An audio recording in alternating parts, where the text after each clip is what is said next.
Hi friends, இன்னைக்கு காலையில் என்ன சாப்பாடுன்னு பார்த்தீங்கன்னா சுட சுட சாதம். அது வந்து மத்தியானத்துக்கு. அதுக்கப்புறம் ஒரு ஆளுக்கு வந்து தேங்காய் சட்னி வேணும்னு சொல்லி கேட்டுட்டாங்க சாப்பாடுக்கு. அதுக்கப்புறம் தேங்காய் சட்னி வச்சேன்.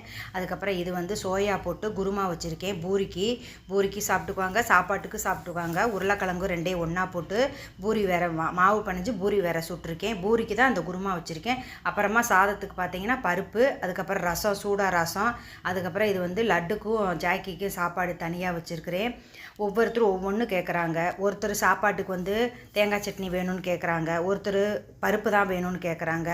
அதனால் ரெண்டே செஞ்சேன். இது வந்து சோயா போட்டு உருளைக்கிழங்கு போட்டு சூப்பராக இருந்துச்சு. குருமா நல்லா கறி குழம்பு மாதிரியே இருந்துச்சு.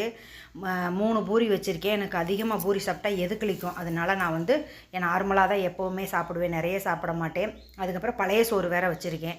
பழைய சோறு குடிச்சிட்டோம்னா கொஞ்சம் நமக்கு அது ஒன்றும் தெரியாது, சரியாக போயிடும்.